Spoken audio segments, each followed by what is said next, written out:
As-tu déjà eu ce sentiment étrange que tu n'es pas comme les autres? Que plus tu t'éloignes du monde, plus tu te sens chez toi? Ce n'est pas juste de la fatigue sociale, ni un trait de caractère. Et si c'était surnaturel? Et si ton besoin constant de solitude était en réalité un appel divin? Un signe silencieux que quelque chose d'énorme se prépare en toi? Tu te sens à l'écart, isolé, incompris. Tu crois peut-être que tu rates ta vie. Mais ce que tu appelles solitude, le ciel l'appelle sanctuaire. Et si le silence que tu vis maintenant était l'endroit précis où Dieu façonne ceux qui vont déranger l'ordre établi? Tu veux comprendre pourquoi tu préfères rester chez toi? Pourquoi tu ressens ce décalage profond? Reste avec moi. Tu vas voir que tu n'as jamais été seul. Tu étais simplement mis à part. 1. Tu n'es pas antisocial, tu es mis à part. As-tu déjà ressenti que tu ne fonctionnes pas comme tout le monde? Que les événements sociaux, les discussions superficielles, ou même le besoin constant de paraître te fatiguent? Tu n'es pas étrange. Tu es mis à part. Il existe une vérité spirituelle que beaucoup ignorent. Ceux qui portent un appel profond sont souvent gardés dans le secret avant d'être révélés. Ce n'est pas de la timidité ou un désintérêt pour la vie sociale. C'est une protection. C'est un cocon que l'on ne comprend que lorsqu'on prend du recul spirituellement. Jésus lui-même a vécu dans l'ombre pendant 30 ans. 30 ans sans scène, sans miracle public, sans reconnaissance. Et pourtant, il était le Fils de Dieu. Pourquoi ce silence? Parce que même Jésus a dû passer par une période de préparation, d'intimité avec le Père, avant d'être lancé dans sa mission. Tu n'es donc pas en retard. Tu n'es pas asocial. Tu es en formation divine. Dieu garde parfois ses outils les plus puissants loin du regard du monde pour qu'ils soient affûtés, affinés, purifiés. Cette solitude n'est pas un rejet, c'est un appel à être façonné. Ce sentiment d'être en dehors n'est pas une anomalie, c'est un indice. Cela veut peut-être dire que tu n'es pas destiné à te conformer aux standards de ce monde. Tu es peut-être appelé à le transformer. Et comme pour toute œuvre précieuse, Dieu travaille dans le détail, dans le calme, dans le secret. Toi aussi, tu es dans cette phase. Une saison où tu apprends à écouter plus qu'à parler, à observer plus qu'à briller, à t'enraciner avant de porter du fruit. Alors, la prochaine fois que tu choisis de rester chez toi pendant que tout le monde sort, ne te juge pas. Ce n'est pas une faiblesse. C'est peut-être le témoignage silencieux que tu es en train d'être préparé pour quelque chose de plus grand. 2. Le lieu caché est un lieu de puissance. Il y a un lieu que le monde méprise, mais que le ciel honore. Le lieu caché. Ce lieu invisible aux yeux des autres, parfois silencieux, parfois solitaire, mais rempli de présence. Ce lieu, c'est ta chambre, ton coin de prière, ou simplement ce moment de calme où ton âme se retire du bruit. Et ce lieu est puissant. Dans la logique humaine, la force se manifeste à l'extérieur, sur les plateformes, dans les discours publics, dans les exploits visibles. Mais dans le royaume de Dieu, la vraie puissance naît dans l'intimité. Ce que Dieu construit dans le secret est toujours plus solide que ce que l'on bâtit sous les projecteurs. Rappelle-toi des paroles du psaume 91. Celui qui demeure sous l'abri du Très-Haut repose à l'ombre du Tout-Puissant. Ce n'est pas une cachette de peur. C'est un abri de puissance. C'est un endroit où ton cœur est fortifié, où ton identité est restaurée, où ta voix intérieure devient plus claire que le vacarme du monde. La graine ne pousse pas à la lumière en premier. Elle grandit dans la terre, dans l'obscurité, dans l'humidité du sol, là où personne ne la voit. C'est là que son essence se prépare. C'est là que sa destinée prend forme. De la même manière, Dieu fait éclore ton potentiel dans les lieux cachés. Regarde Moïse. Il a passé 40 ans dans le désert avant de parler à Pharaon. Joseph a connu la trahison, l'esclavage et la prison avant de toucher le palais. David était gardien de brebis, oublié par sa propre famille avant d'être un roi. Ces lieux oubliés sont des laboratoires de puissance. Si tu te sens caché aujourd'hui, ce n'est pas parce que tu es écarté. C'est peut-être parce que tu es en incubation spirituelle. Ce que Dieu prépare en toi maintenant, il le révélera au bon moment. Et ce moment ne dépend pas des likes, des abonnés ou de l'approbation humaine. Il dépend de la maturité intérieure, du feu qui a pris racine dans le silence. Dans ces lieux privés, tu reçois des instructions que les foules ne comprennent pas. Tu découvres une paix qui ne vient pas de l'extérieur, mais d'une communion profonde. Tu ne ressens plus le besoin de prouver quoi que ce soit, parce que tu sais à qui tu appartiens et pourquoi tu es là. Le lieu caché, c'est là où Dieu travaille le plus intensément en toi. Il n'est pas muet, il est concentré. Il n'est pas absent, il est présent d'une manière plus intime, plus précise, plus personnelle. C'est dans l'ombre de sa main que tu es affûté, non pas pour rester caché éternellement, mais pour sortir affermi, affiné, prêt. Alors n'aie pas honte de ta solitude, ne minimise pas ce temps de repli, car dans ce silence, une force invisible est en train de se former. Et quand le temps viendra, elle ne pourra pas être ignorée. 3. La solitude n'est pas un vide, c'est un sanctuaire. Dans un monde qui court toujours plus vite, qui glorifie l'agitation et qui valorise les likes plus que la lucidité, choisir la solitude peut paraître étrange. Pourtant, cette solitude, loin d'être un vide, est en réalité un sanctuaire sacré. Il y a un mensonge moderne qui dit que le silence est un manque, que l'isolement est une faiblesse et que l'absence de bruit signifie que rien ne se passe. C'est faux. Dans le silence, il se passe souvent les choses les plus puissantes. C'est là que Dieu parle. Tu n'as pas été créé pour toujours courir. Tu n'as pas été formé pour toujours être visible, applaudi, entouré. Tu as été formé pour être aligné. Et parfois, pour retrouver cette harmonie intérieure, Dieu te conduit dans un espace calme, un désert émotionnel ou une saison de retrait. Ce n'est pas une punition, c'est un rendez-vous. Élie, ce prophète puissant, en a fait l'expérience. Après avoir fui Jézabel, il s'est retrouvé sur la montagne d'Horeb seul.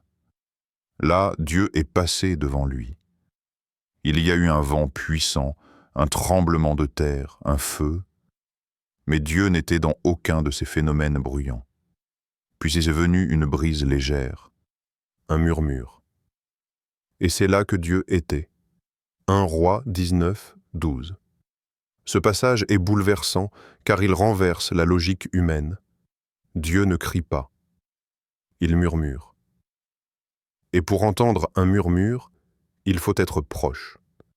Voilà pourquoi le silence est un sanctuaire. Il nous rapproche. Quand tu es seul chez toi, dans ta chambre, dans cet endroit paisible où ton cœur se pose, tu n'es pas inactif. Tu cultives une intimité divine. Tu bâtis un autel que personne ne voit, mais que le ciel honore. Jésus lui-même s'éloignait souvent des foules.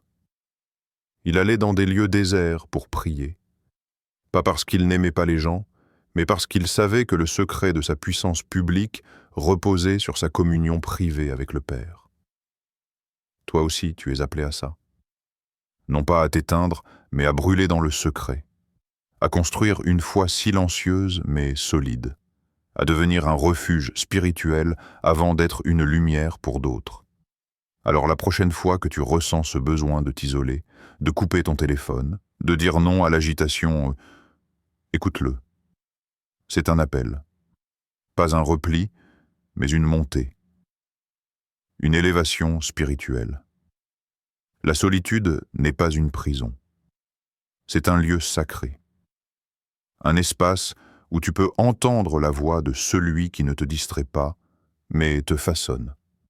Et ce qu'il façonne en toi dans ce sanctuaire, personne ne pourra le détruire. 4. Tu es spirituellement sensible. Tu ne supportes pas les conversations superficielles. Les environnements lourds t'épuisent. Tu ressens parfois une atmosphère sans même qu'on t'en parle. Tu es peut-être de ceux qui entrent dans une pièce et perçoivent tout de suite s'il y a paix ou tension. Ce n'est pas un hasard. C'est de la sensibilité spirituelle. Certaines personnes sont nées avec une capacité unique, capter les fréquences invisibles, ressentir ce que les autres ignorent, et cette capacité, même si elle peut sembler pesante, est un don précieux. Elle te rend plus apte à discerner, à prier, à intercéder et à rester aligné avec le cœur de Dieu. Mais cette sensibilité a un coût. Elle te pousse à éviter ce que d'autres recherchent. Les foules, les expositions constantes, les fêtes sans but. Parce que tout en toi aspire à la clarté, à la paix, à la profondeur. Ce n'est pas que tu es antisocial, c'est que tu es sélectif spirituellement. Tu n'es pas fermé aux autres, mais tu es ouvert au discernement. Et ce discernement t'alerte lorsqu'un environnement n'est pas sain, lorsqu'une présence est chargée, ou qu'un moment est simplement trop pour ton esprit. Souvent, ceux qui portent des charges spirituelles, prophètes, intercesseurs, enseignants, sont ceux qui ressentent le plus intensément. Leur filtre est plus fin, leur perception plus vive. Et cela peut créer une fatigue sociale, une saturation émotionnelle. Ce n'est pas de la faiblesse, c'est un mécanisme de protection. Regarde Jésus. Lui aussi, dans ces moments de saturation, se retirait. Il ressentait tout, la souffrance des foules, la foi des malades, les intentions des pharisiens. Et parfois, cela demandait du recul, de l'espace, du silence. Et toi? Tu fais peut-être partie de ceux qui ne peuvent pas simplement faire semblant. Ton esprit se ferme quand l'ambiance est toxique. Ton cœur se ferme quand la vérité n'est pas là. Et cela peut te rendre incompris. Mais laisse-moi te dire ceci. Ce don est une force. Une antenne céleste. Une sensibilité qui te connecte plus rapidement à la voix de Dieu, aux besoins des autres, aux atmosphères spirituelles. Au lieu de le combattre, apprends à l'honorer. Protéger ton énergie, choisir tes conversations, filtrer les lieux que tu fréquentes, ce n'est pas être fragile, c'est être sage. Car Dieu parle souvent à ceux qui savent écouter. Et pour écouter, il faut parfois s'éloigner du bruit. Tu n'es pas fait pour te fondre dans la foule. Tu es appelé à discerner ce que les autres ne voient pas. Et c'est une richesse inestimable. 5. Être caché est une préparation, pas une punition. Il y a des saisons où tout semble silencieux. Pas d'opportunité, pas d'avancée, pas de reconnaissance.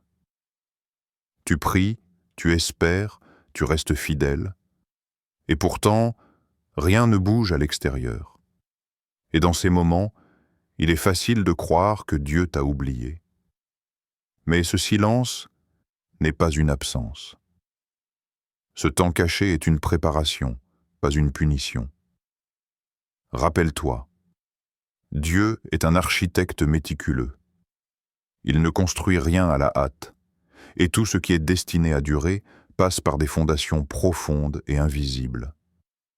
Ce que tu vis en ce moment, solitude, lenteur, isolement, est peut-être la phase souterraine de ton appel.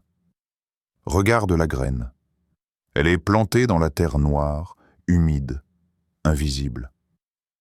Personne ne l'applaudit, personne ne la voit grandir. Mais c'est là, dans le noir, que la vie commence. Sans ses racines solides, elle ne tiendra jamais face aux tempêtes. De la même manière, Dieu t'enracine. Il travaille sur ton caractère, ton cœur, ta foi. Il te prépare pour porter ce qu'il veut te confier. Et cette préparation demande du temps. parfois des mois, parfois des années. David a été oint roi alors qu'il n'était qu'un jeune berger, mais il a dû attendre, fuir, survivre, avant d'accéder au trône. Joseph a reçu un rêve, mais il a d'abord connu la trahison, l'esclavage, la prison. Dieu ne les avait pas oubliés. Il les formait. Et toi, tu es peut-être dans la saison de la cachette. Cette période où personne ne remarque tes efforts, où tes prières semblent rester suspendues, où ton impact ne trouve pas encore d'écho visible. Mais souviens-toi, le public n'est pas un signe de progrès. La fidélité, si. Dieu regarde ce que tu fais dans l'ombre. Comment tu gères ton temps, ce que tu nourris dans ton cœur, si tu restes fidèle, sans spectateur. Parce que le moment où il décidera de te révéler, ce sera net, puissant, et aucun homme ne pourra l'arrêter. Mais jusqu'à ce moment, la patience est ton champ d'entraînement. Alors non, tu n'es pas puni. Tu es caché pour être protégé. Tu es affûté pour être précis. Tu es mis à l'écart, non pour être oublié, mais pour être prêt.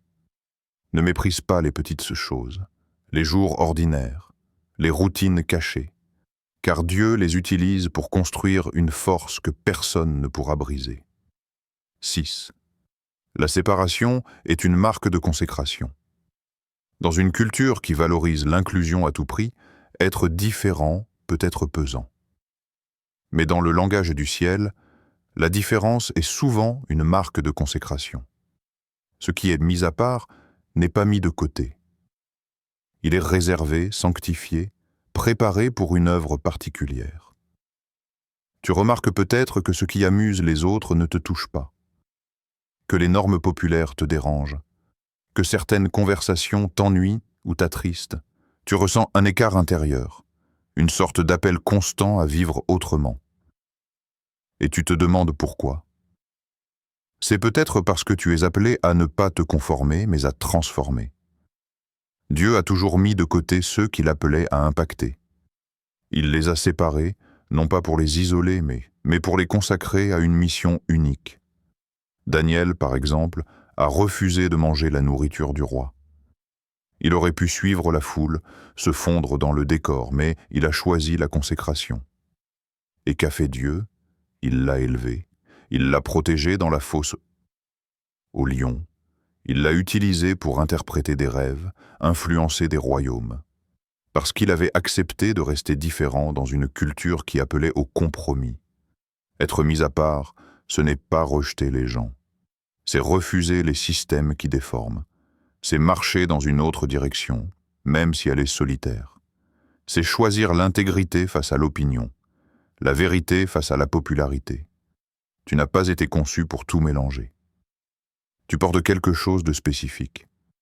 Et ce que tu portes nécessite des limites, du discernement, de la discipline. Parce que ta vie devient un modèle, un témoignage vivant.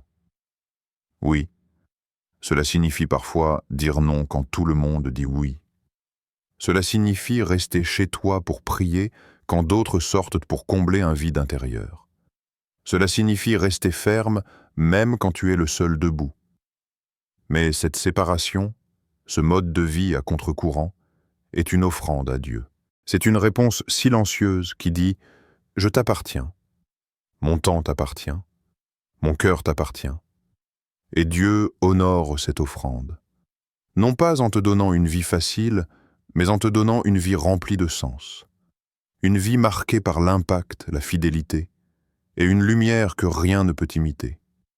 Tu n'es pas exclu, tu es établi, tu n'es pas oublié, tu es sanctifié. Et ta séparation, même si elle coûte, est la preuve que Dieu t'appelle à plus. 7. Dieu te forme dans le silence. Il existe une forme de travail que Dieu ne fait pas dans les foules, ni dans les grandes conférences, ni même dans les réunions les plus spirituelles. Ce travail-là, il le fait dans le silence.